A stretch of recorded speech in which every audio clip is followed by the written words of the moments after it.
Life has been pretty good so far. I have had a beautiful and sexy wife for 5 years now, 2 wonderful sons aged 4 and 3. I met my wife through mutual friends about 6 years ago. They say opposites attract, and in our case it was true. In high school, she was the typical American girl, while I, on the other hand, was the bad boy, kind of the guy who just gets his way. She went to college and I got a job in a factory. She was the kind of girl who dresses up, while I was happy in jeans and a t-shirt. I think you kind of understand where I'm going with this. We were opposites. We did have something in common, which we'll get to later. We met at a New Year's party. She was with her date, some rich guy who probably got his women because of his money. She didn't look like a woman you could buy. Most of the people at this party were probably above average financially. Everyone except me, of course. I was just a good old factory worker, but a happy one. I worked 8 hours, had good benefits, and very little stress. You're probably wondering how I even got invited to this party. One day I was driving home after work when I saw a broken-down car on the federal highway. This is a place where you don't want to get into an accident during rush hour. Nice, expensive car. When I pulled up next to him, I recognized one of our office managers in the driver's seat. His wife looked upset next to him. I pulled out of the slow traffic in front of their car. "Mr. Bailey, I'm John Davis from the alterations department. Is there anything I can do to help?" "I recognize you, John. Thanks for stopping." "The stupid thing just stopped. I was lucky that I was able to move to the side. Sorry, I had to introduce you. This is my wife, Emma." "Hello, Mrs. Bailey. Nice to meet you. I wish this could happen under more favorable circumstances. Mr. Bailey, if you open the hood, I'll take a quick look. I'm pretty good at car repairs. I called AAA, but they said it would be about 2 hours before they could get here. I would be happy with anything you could do." He opened the hood, and I looked around a little.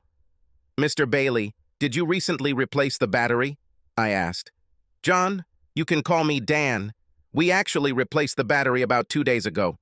Your mechanic left a wrench on the battery, and it must have jiggled and hit the battery connectors and created the impulse that stopped your car.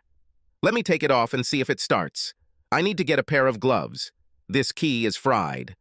I walked over to my truck, grabbed some gloves, and removed the now fried black wrench from the battery. I took my tools that I keep in the car and cleaned the connectors as best I could. "Okay, Dan, try it." The car started moving. I closed the hood, wrapped the burnt wrench in a rag, and handed it to Dan. "You may want to take this to a shop and have them check your electrical box to make sure there is no other damage. They should also replace your connectors. I made them as clean as I could. You should be fine now." "How much do I owe you?" Dan asked. "You don't owe me anything, Dan. Maybe someday I'll need help. It was nice meeting you, Emma.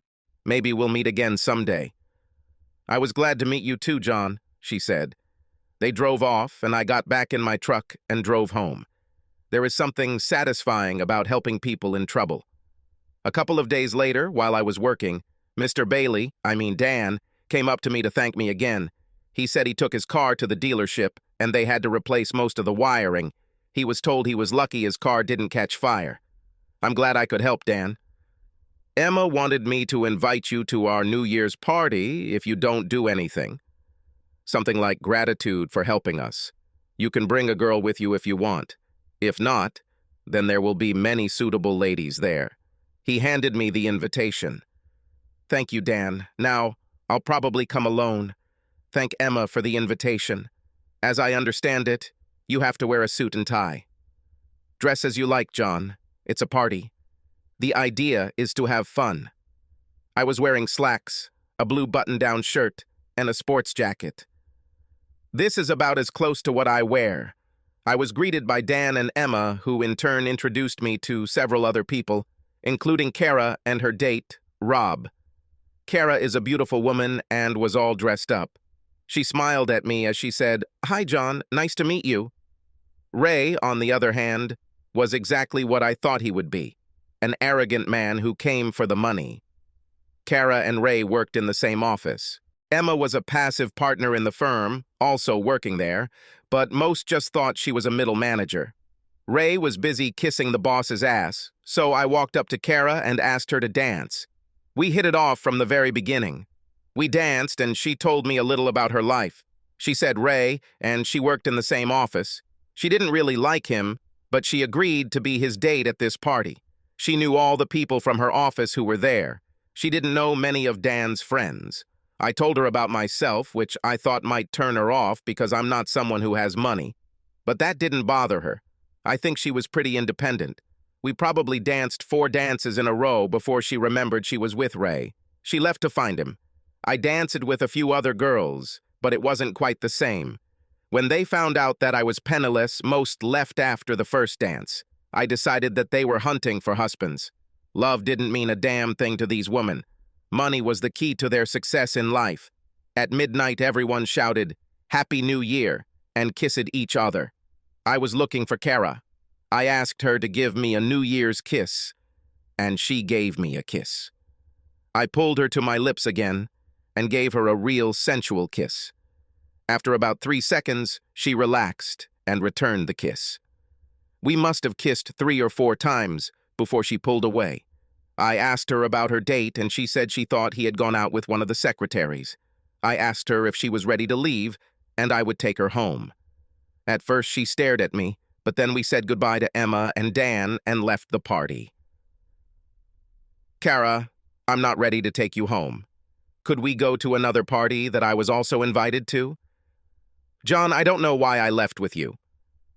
Ray will be angry on Monday because I left him. Tell him that you saw him kissing the secretary and decided to leave.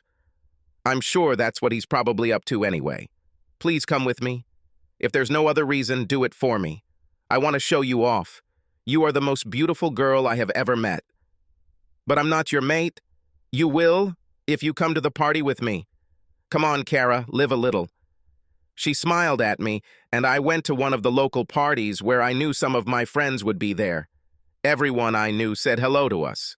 They all talked about what a beautiful woman Kara was. They asked me a bunch of questions about her, but I didn't know anything about her. We had a great time at the party.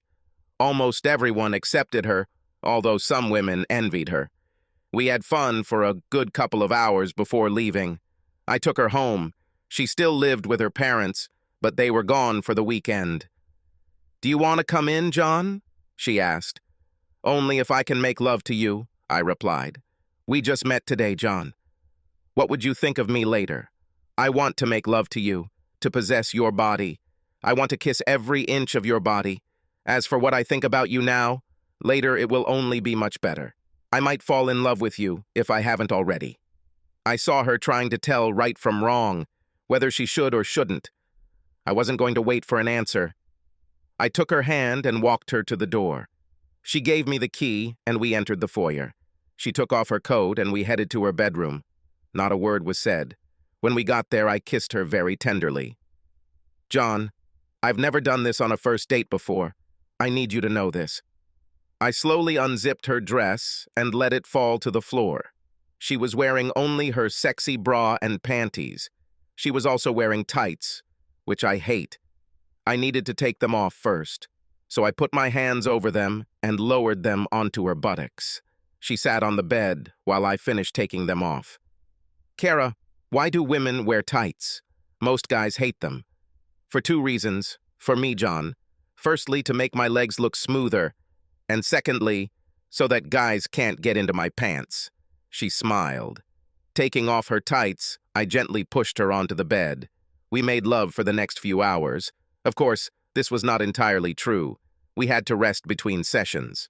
We started dating and eventually got married.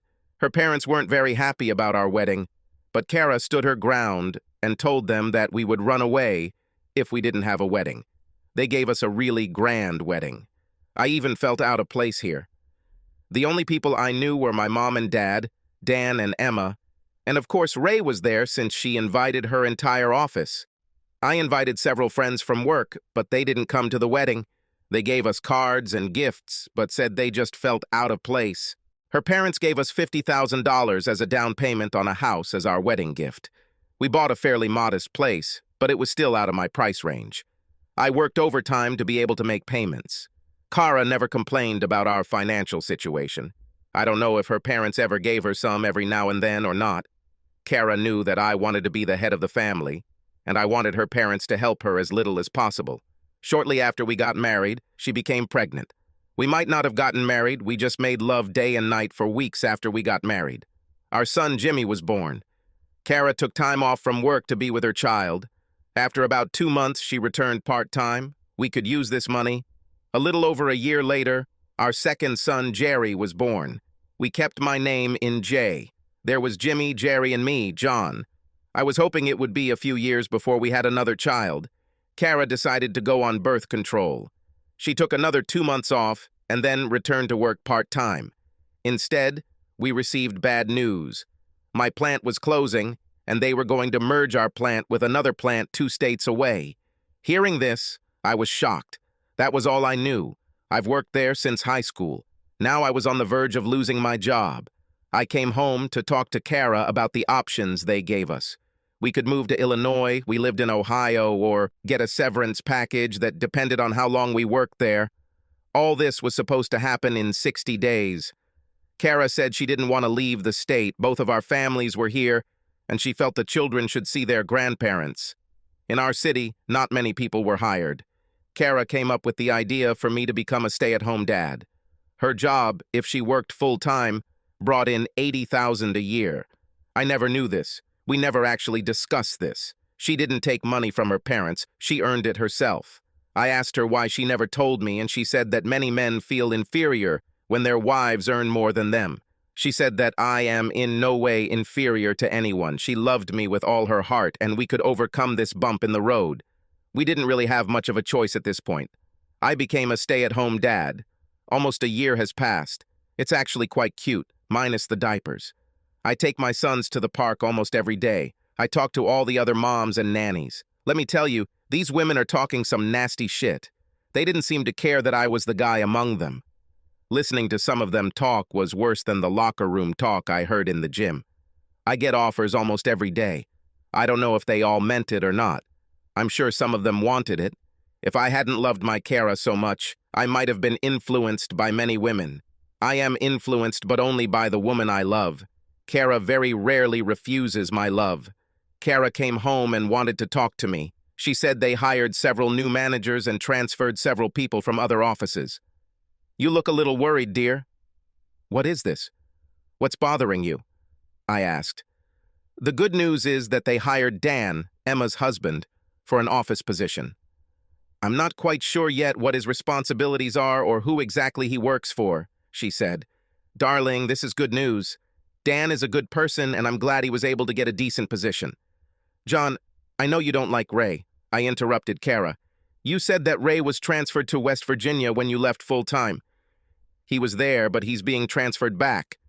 He'll be here next month. I just felt like I had to tell you. That's all.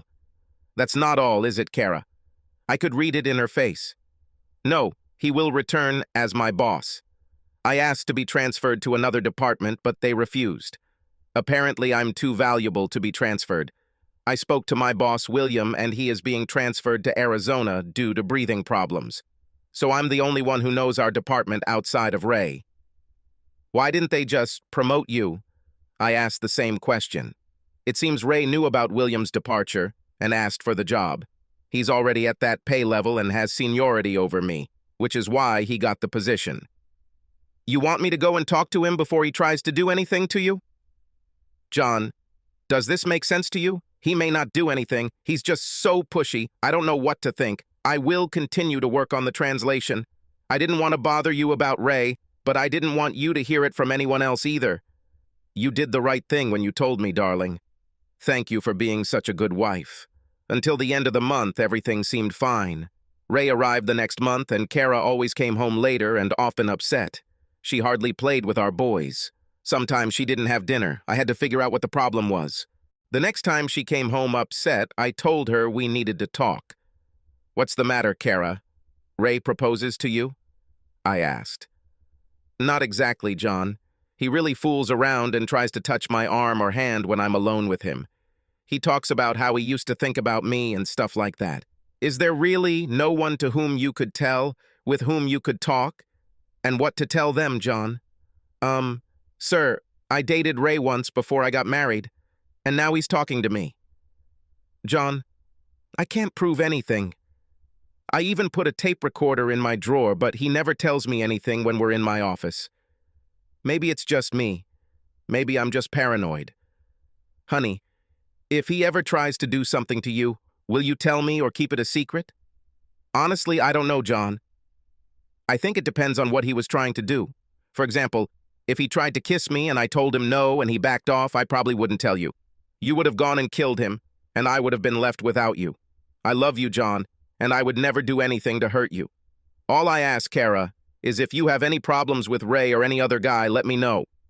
After our conversation, everything began to seem better. Kara still had to work late a couple nights a week, but she seemed happy when she got home. I cooked simple dinners because of the kids, but at least once a week we went out to eat out for real. I did feel a little awkward when we were dating other people. There was still something special about having a stay-at-home dad who was always there. This didn't bother Kara or me, except when others brought it up, especially if they joked about it. I was still a man, and it's hard to explain that I still cared about my family, but in a different way. I did have a bad temper and also a jealous streak, so my friends knew where to draw the line when they talked to us. Some of Kara's friends' husbands didn't do this, and a couple of times I met them outside for a few minutes to sort things out. I never told Kara about them, but she did wonder why some of her friends didn't hang out with us more often. I remember one time when we were walking with a snobbish couple. It was some old friend of Kara's. I only met them at the wedding. Mary seemed to be fine, but her husband, Robert, as he preferred to be called, was an arrogant jerk. At our table, he made some shitty remarks about the man being the head of the family. After I had my fill of his crap, I smiled at him and asked him to show me his new Porsche. Of course, he immediately jumped up to show off. We told the girls that we would be back soon. We went to the parking lot and walked up to his car. I pressed his face to the car, grabbed his hand, and pulled it behind his back. I hit him twice in the kidneys and scolded him. "You arrogant worm! I've had enough of your speeches. When we get back there, and if you make one more comment about me being a stay-at-home dad, I'll throw your fucking head out your precious fucking car window. Do we understand each other? Yes, I'm sorry, John. I'm sorry. Please don't hurt me." "Let's go back inside, and you better act normal," I said. We returned to the house, and I told Kara that it was a beautiful car and that she deserved one. She told me how cute I was, and maybe someday she would get it. But for now, she was happy with her car. She drove a decent car, a Mercury, but it was a few years old. I traded my truck for a van because of the kids. We needed more space than my truck offered. During this entire conversation, Robert said almost not a word. I saw his wife look at him several times, probably wondering why he was so quiet. One day, Kara came home from work and told me that she wanted to see a play on stage. She asked Mary if she and Robert would like to come with us, and Mary said no. After some prodding, Mary told Kara that Robert didn't like me and didn't want to date us. I think Mary told Kara about the time I hit Robert in the parking lot. I was wondering how he told this story because he didn't even resist. Kara was mad at me. She told me that maybe she should just go to the play with Mary and Robert and leave the caveman at home, meaning me. "Go to hell with them if that's what you want. I don't want to watch this damn play anyway. Hey, I have an idea. Ask your boss Ray to come with you. I'm sure Robert would approve since they both want to get into your pants." I have a tendency to watch people, and when we were having dinner, I remember Robert looking at Kara a lot. Maybe she dated him before we met. We never talked about our past dating habits, which was good. I seduced almost any woman who walked. My motto has always been, if they were having a hard time, I could use it. Kara was now angry at me too. "Maybe I'll just do it," she replied, walking into the room to see the children. None of us apologized, and she was going to the play on Saturday. I really wanted to ask her who started all this, but I didn't want to start anything. It had only been 2 days since our fight, and we barely spoke. I called the boys. "Come on, guys, let's go to McDonald's for dinner." I didn't even say goodbye to Kara. "What about Mom, Dad? Won't she come with us?" "No, she has a date with friends." Maybe you can see her tomorrow after you get up. I'm sure she'll be back late tonight. Kara looked at me. I did it. I probably asked for it myself. You're pathetic. You have no reason to talk to me like that. It was you who didn't want to go to the performance. As for returning home late, maybe I won't come home at all. Kara called our sons to her. Jimmy, Jerry, Mom is going to play with her friends tonight. This is not a game for children. That's why Daddy is watching you. See you tomorrow and we can go to the park, okay? Can Daddy go to the park with us, Mommy? Jimmy asked. It's up to Dad if he wants to go. See you in the morning. Just remember that Mom loves you. Now run with Dad and have some fun at McDonald's. She kissed them both and went back to getting ready. I really felt like crap. We never argued very often, but when we did, it was always like this. My damn temper and jealousy, but she doesn't give in an inch. There wasn't much I could do now, but I hoped it was just an argument and that Kara would handle it. The children had fun playing at McDonald's. I bought each of them a baby food and they liked the toy inside more than the food. They played in the game room and I watched people. Several nice women came here with their children. I watched some of them and could tell that they were watching me. They probably thought I was a divorced father taking his kids out to eat. Heck, who knows? It might happen. God, what was I thinking? My mind was working overtime. I didn't like my own thoughts. I know for sure that if she ever cheated on me, I would kill that bastard and divorce her. After the kids played for about an hour, we went to the airport and watched the planes take off and land. The boys liked it. Look, Dad, here comes the big one. See? See, do you see it, Dad? They would keep asking me about it every time there was a plane, and there were a lot of them if you were at the airport. When we returned home, it was already getting dark. I bathed them and then put them to bed. They looked like two little angels lying there. They really were quite good boys. They thought better than I ever did as a child. God, I loved them and I really enjoyed being around them. It was just Kara who I've missed since Ray came back to town. Meeting after meeting, time away from our family. I didn't like it. I didn't like it at all. I lay on the couch and watched everything that was shown on TV. It looked like a children's cartoon channel. I just wanted some noise. Around midnight, I heard a car drive into the garage. I heard Kara come out and come in to see me. I pretended to be asleep so she wouldn't bother me. I didn't want to deal with this right now. I watched her go check on the boys, and then she went and took off her dress. She must have decided to take a shower. In the morning, I got up first and saw the program from the play on the table. It looks like she went to a play, but with whom? I wasn't going to ask her, let her tell it herself. The boys had already woken up and wanted pancakes for breakfast. While I was making pancakes, the boys went and jumped into bed with their mother. I heard them telling her about the prize they got for baby food and what they were playing. Then I heard her ask them what Daddy was doing while they were playing. He just looked at us, Mommy. Was he sitting with anyone? No, Mommy. He sat in the nursery and watched us play. What the hell does this all mean? She comes out and doesn't trust me, damn her.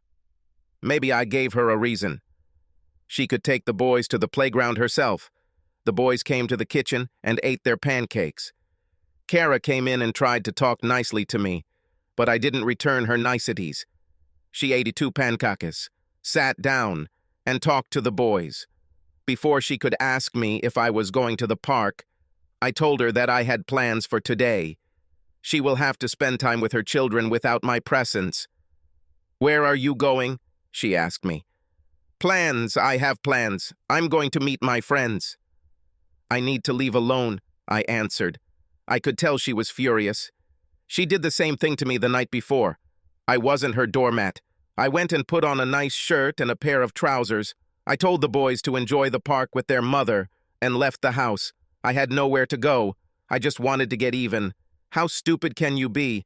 Our marriage was now a walking time bomb that neither of us could stop. We were both too stubborn to stop this stupidity. I sat at the airport for about an hour. When I decided that they had gone to the park, I drove home. I hadn't been home even 5 minutes when the phone rang. It was Mary. She wanted to apologize for not going to the play. You didn't go to the play, Mary? I asked. No. That's why I want to apologize to Kara. I was stupid and unreasonable. Please ask her to call me when she gets home. Okay, John? Of course I'll call.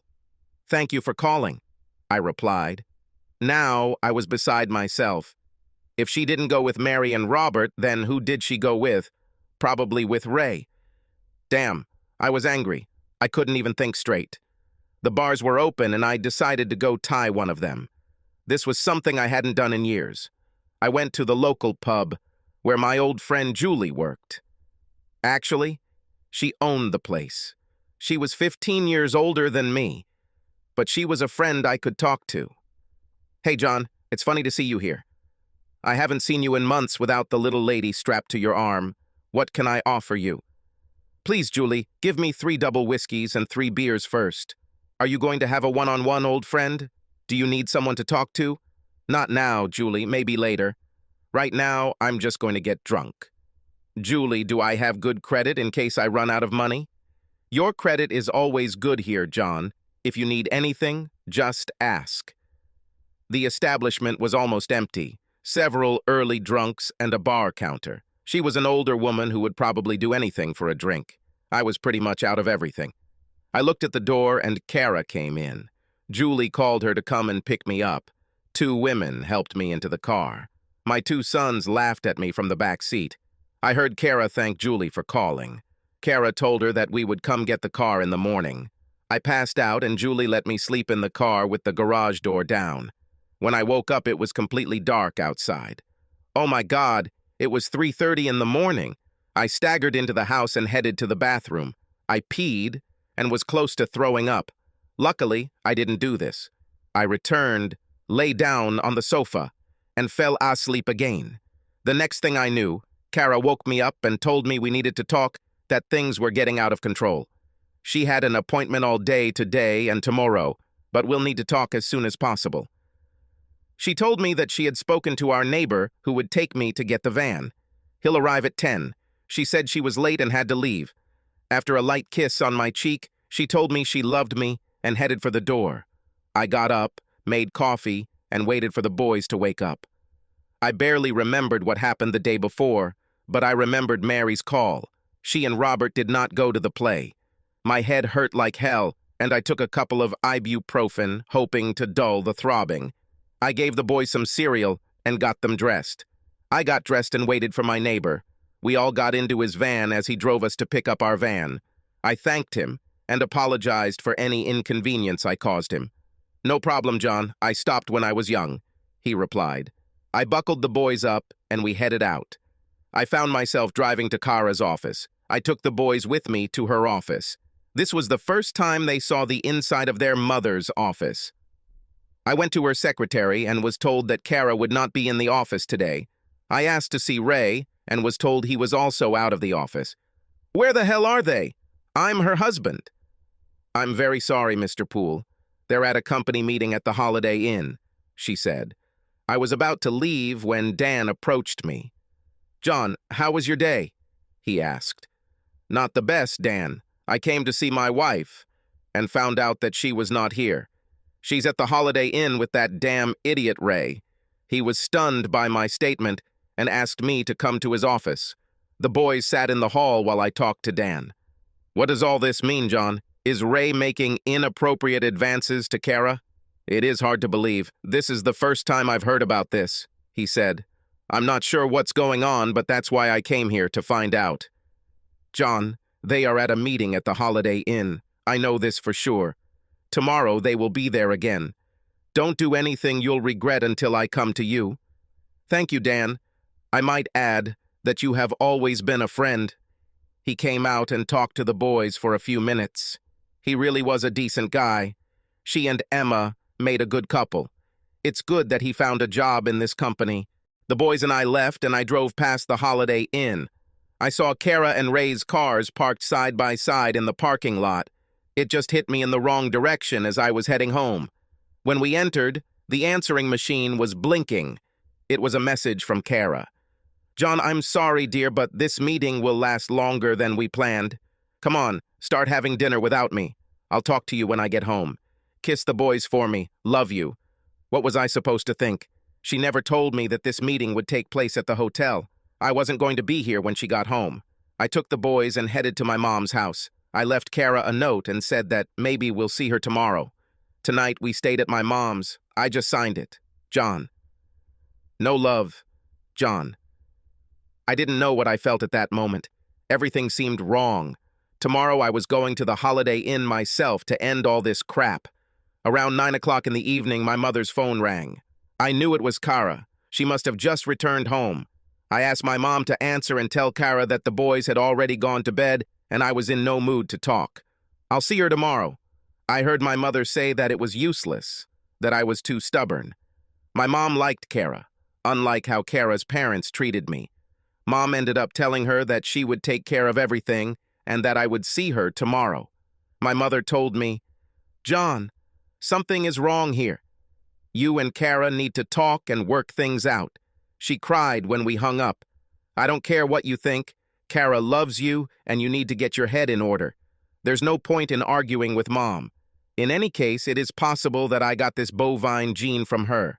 I walked over to the sofa and tried to fall asleep. I'm almost used to sleeping on sofas. I got up the next morning trying to figure out what I was going to do. So much circumstantial shit. But it all adds up. Today I have to meet Kara face to face.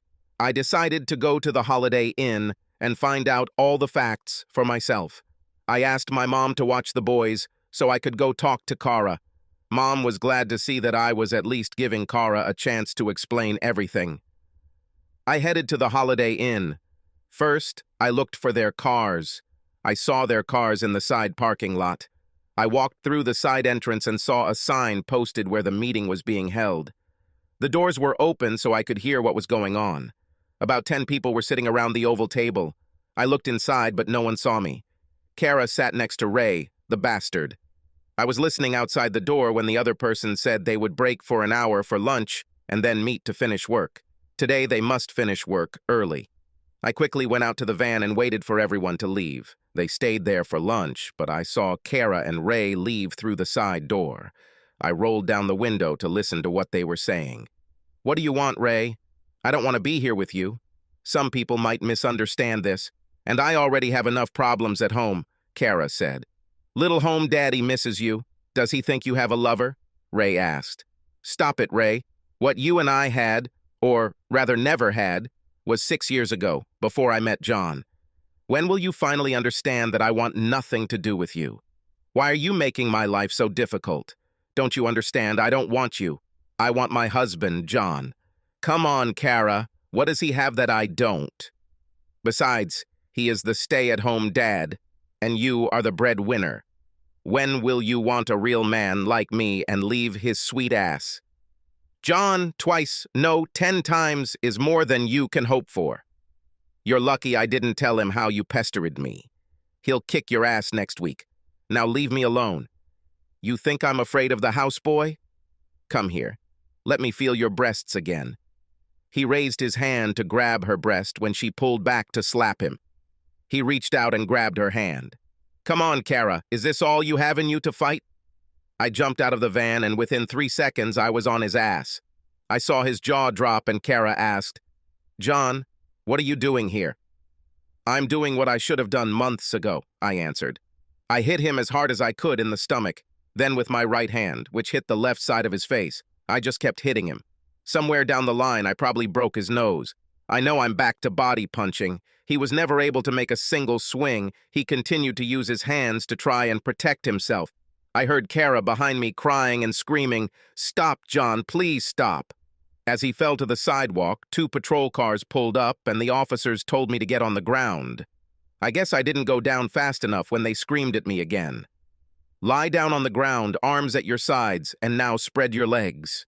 The officer put his knee on the middle of my back, took my hands, and handcuffed them behind my back. Then 2 officers lifted me up. I told them, "Officer, my hands hurt." I hardly feel them. They took me to the squad car as the ambulance pulled up, and the paramedics walked over to Ray and took care of him. The officer told one of the paramedics to come over and look at my hands. He told him they were swollen and covered in blood. I didn't know if it was mine or Ray's. The paramedic was a black guy named Jim. He was a decent man. He asked the officer if he would move the handcuffs but the officer refused, saying he couldn't trust me without the handcuffs. "Hey, dude, I'm Jim. What is your name?" "My name is John. My hands hurt like hell, Jim." "Is anything broken?" "If you think your hands look bad, you should see what you did to that guy over there." "Dude, John, you beat him up real good. You're lucky not all your fingers are broken. What the hell happened, dude? What did this idiot do to deserve such a beating? You don't seem like a bad person. He was harassing my wife, and when he grabbed her, I lost it. I can't let him mess with my wife, even if he's her boss." "John, you're clearly doing badly. He told the officer he wanted you charged with assault with intent to commit murder. I didn't plan to kill him, but maybe I went a little overboard." "What about my hands, Jim? You broke a couple of blood vessels and they're pretty swollen, but nothing's broken. You must have hit a hard part of his skull or a belt buckle or something. I'll put a bandage on them, but when they take you to the holding cell, I'll tell them to give you an ice pack or let you get them wet to relieve the swelling." "Thanks, Jim. I think you're a normal guy. I'm glad about that after what you did to that guy. Good luck to you, John, and whatever it takes. If he did what you said, he deserved it." I was put in a police car and taken to a holding cell. I looked back and saw that they were putting Ray in the ambulance and Kara sitting in the patrol car. They took her testimony. I'm sitting here scared to death. I'm going to talk to the board of directors and tell them what happened yesterday. They want to know why my husband beat up my boss, Ray. Let me go back to the beginning, before I met John. I met John at a New Year's party. I had previously dated Ray, on and off for a few months. Even before him, I was a popular girl. My family had money, not the most luxurious, but we were rich. I went to the best schools, wore the latest styles of clothes. I hung out with rich kids, or as we say, kids who came from money. Not all of them were bad kids, most were quite normal. We just got what we wanted. I lost my virginity at a party in college.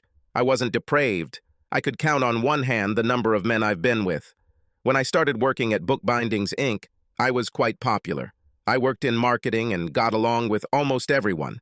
That's where I met Ray. We were at the same level, but he had already worked there about a year before I started. We started dating, and he was like the guys I knew. He came from a wealthy background and was arrogant. He thought only of himself. I made the mistake after Christmas of sleeping with him one night. It sucked. Nothing special. He was happy and thought he was Mr. Irresistible. The only reason I went to the New Year's party with him was because the party was planned long before we had so-called sex, and we actually worked together. I had no intention of sleeping with him again. It's funny to call it a dream. It would be more pleasant if I slept. I met John at a party. He looked like a bad boy that I shouldn't talk to. When we left the party and went dancing among his friends, it reminded me of the movie Titanic, where Rose went with Jack and had the best time of her life. That's what happened to me and John. I didn't want it to end. I knew there was more to life, and I felt it with John. When he took me home, I knew this would happen. I wanted to make love to this man, but I was afraid that he wouldn't like me afterwards, or that he would be like a dream and sex with him would be the same as before. He was fantastic. He was the lover of my dreams. The man I thought about all the years growing up. God, that was amazing. I knew that I would marry him if he agreed. My parents and brothers were against me marrying John. I told them I love him, and whether they can be a part of our life or not, the choice is theirs. They resisted and hissed about this, but in the end, they agreed to the marriage. John and I have 2 sons. They are the love of our lives. After each of them was born, I took time off to be with them. I hated even working part-time while I was away from them. They were our little boys and looked so much like John. John lost his job. We didn't know what to do. I told John I could go back to work full-time and he could look after the boys. At first he thought it was a stupid idea. After all, he was supposed to be the breadwinner. There were quite a few quality jobs in our area. I ended up going back to work and John stayed home with the boys. In a way, I became jealous of John. I loved him with all my heart, but he was home where I should have been with my boys. I was also worried about John and the other mothers in the park. He doesn't know that I know that women think he's handsome. I worry every day that he will leave me for one of these women. I even kind of asked the boys about what Dad did when he took them to places. I was afraid of losing him. Then I began to work longer and see him less and less. I knew it was damaging our marriage, but what could I do? To survive, we needed to work. I know I'm not a great American woman. It's hard for a working woman to keep it all together. Work, family, true love for her husband, help around the house, all the household chores. I placed more and more on John and did less and less for him. I was worried. Then Ray came back here and was going to be my boss. I don't like this man, and John didn't know that before I met him. I had sex with Ray once. We never discussed our sex life before marriage. We both decided that this was a taboo topic. Now work has taken me away from the man I love and brought me even closer to the man I despised. I was torn apart, not knowing what to do. Ray kept pestering me and I was afraid to tell John. I knew what he would do. In the end, he did it anyway. John has a bad temper and a tendency to jealousy. He takes great care of what belongs to him. I love that about him, and at the same time I hate it. I feel so safe when he is around. It bothered me to no end that people made fun of John. I didn't know whether to tell me or not. If I spoke in front of John, I knew it would anger him. He was very capable of fighting his own battles, but at the same time he was my man, and I wanted to stand up for him. I've told many of my friends that if they have problems with John, then we don't need to be friends. I stood up for him when he wasn't there to speak for himself. I told Mary and Robert to go to hell. John meant more to me than they did. Mary called to apologize and saw that she had been wrong in her treatment of John. I think my friends' husbands were actually jealous of John. He should live his life and be with his family. His manhood was safe, while these husbands were always gone and worried about money. John received a call from Mary and knew that they didn't go to the play with me. Now John became suspicious of Ray again. He made me so damn angry. Always accused me of having affairs when I never did anything wrong. In the heat of argument, we all say stupid things. That's exactly what I did when I told him I might have an affair. I should have known he'd go crazy. We're both so stubborn. We needed to communicate more and talk about our problems. I was afraid to tell him that our meeting would take place at the Holiday Inn. I knew he would think about it the wrong way, and he did. On the first day, we had 20 people at the meeting, and it went late into the night. I called him and he left me. I didn't know what to do. I called his mother, who is a wonderful person, but she said she knew he wouldn't talk to me. I went to bed devastated. I cried all night. The next day, our last meeting took place. I thought that maybe after the meeting, John and I could go somewhere together and be alone. I love him so much. During lunch, Ray asked me to go outside. I scolded him and went over to slap him when he tried to touch my breasts. The rest is history. John appeared out of nowhere and began beating Ray. I was so afraid that John would kill him and that I would lose my John forever. Now he's in a prison cell and I'm sitting here getting ready to tell my story to the board of directors. I'm scared and I don't have my John to protect me. And here I am, sitting in a prison cell. I am charged with assault with intent to maim or wound. It's funny, but that's exactly what I was going to do. I guess it's my fault. They didn't use the murder charge because I didn't have any weapons. Even my car keys. I left them in my van when I jumped out. I soaked my hands in a bucket of ice while I was in the holding cell. Damn, how they hurt. They are still swollen and I have a few cuts and abrasions on them. According to Jim, they should be better in a couple of days. My bail was set at $100,000. I could post bail and get out for $10,000. I tried to call Cara, but I keep getting on voicemail. I think I left her with enough problems. The officer came to my cell. He said my bail was paid and I needed to sign some papers and I could be released. I only stayed here one night. Where did Cara get the money? I walked up to the front desk and my father-in-law was standing there. A man to whom I probably haven't even said 50 words in 5 years. Did he lend us money to help me out? John, we need to talk. Cara called me and told me about your situation. I am so sorry. You see, Cara opened our eyes last Saturday. Mr. Carson, what happened last Saturday? Cara went to the play last Saturday. Yes, she went with my wife and me. She said that you two had a misunderstanding. We told her we didn't think you were right for her, and she put us in our place. She told us how you make her feel and how much she loves you. She told us how much Jimmy and Jerry love you and how most husbands are jealous of you. She called you her knight in shining armor, and yesterday you proved it. You protected my daughter, your wife. I am so sorry for the way I treated you all these years, and I ask for your forgiveness. I'm also a pretty stubborn guy, and it's hard for me to do this. I ask for your forgiveness and hope that we can become better friends. I hope my 2 sons can live up to your standards. Thank you, Mr. Carson, for helping me out. I wish we could become closer friends with you and Mrs. Carson. Your daughter loves you very much and finds it difficult when she has to choose who to be with. Right now, I have to figure out how long I can be imprisoned for. I might need you to look after my family.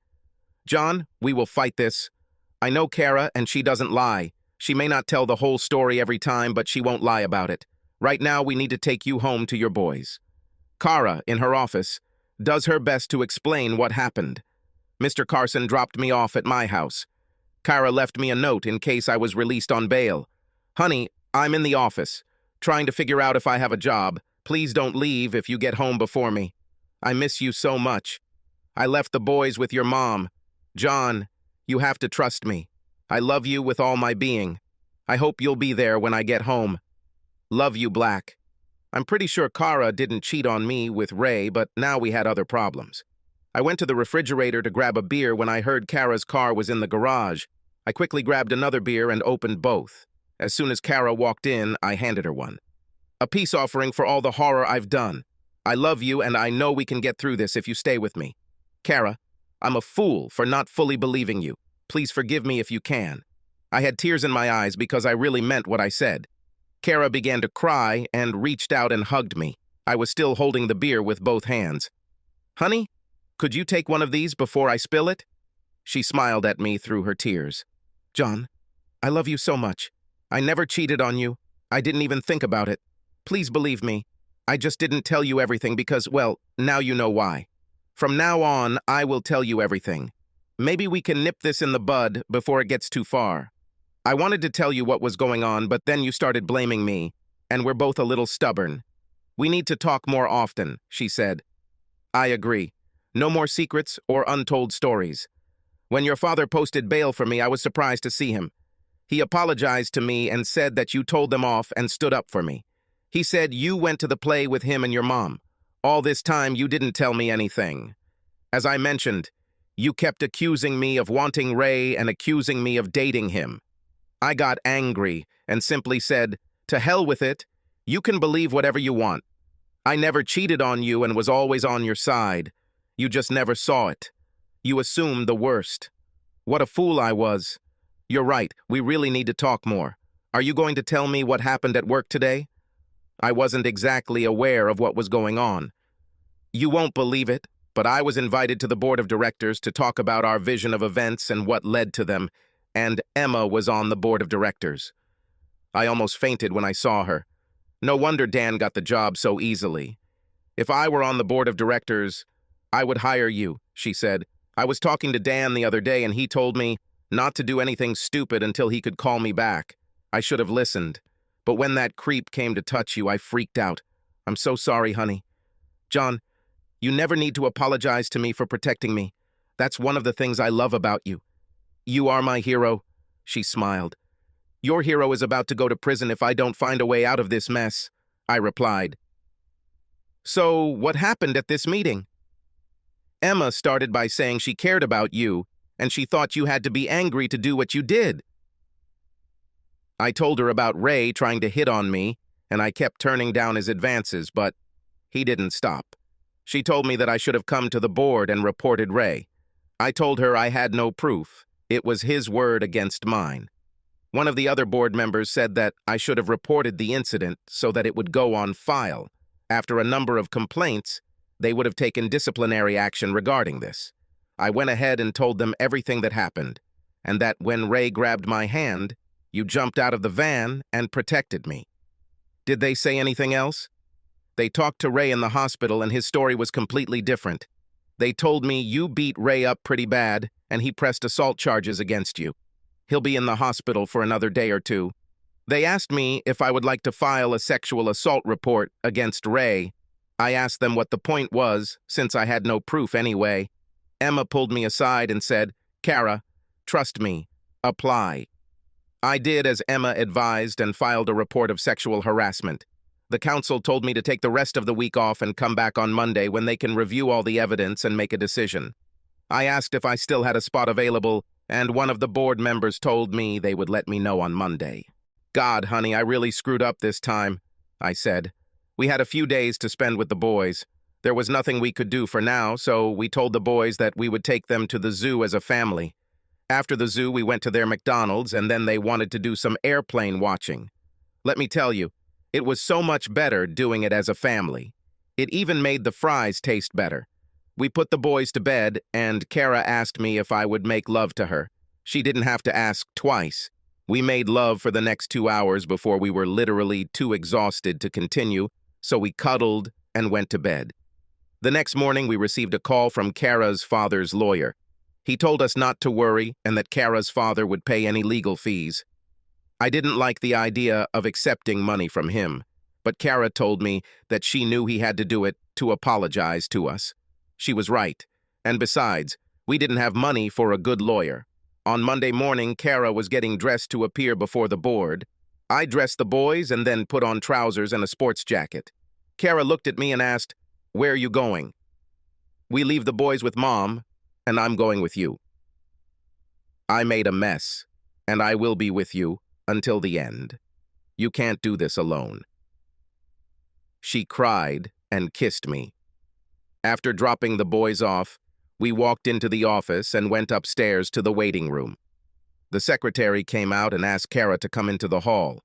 Kara told me to wait for her. She entered the meeting room and was asked to sit down. "How are you doing, Kara?" Emma asked. "As you would expect, John has my back," Kara replied. "How's John? How does he cope with pressure?" "Well, he's waiting for me in the waiting room. He didn't want me to face this alone." "Is John in the waiting room? Ask him to come in," Emma said. The receptionist asked me to come in. I sat down next to Kara and took her hands. "How are you doing, John? How are your hands?" Emma asked. "They are improving."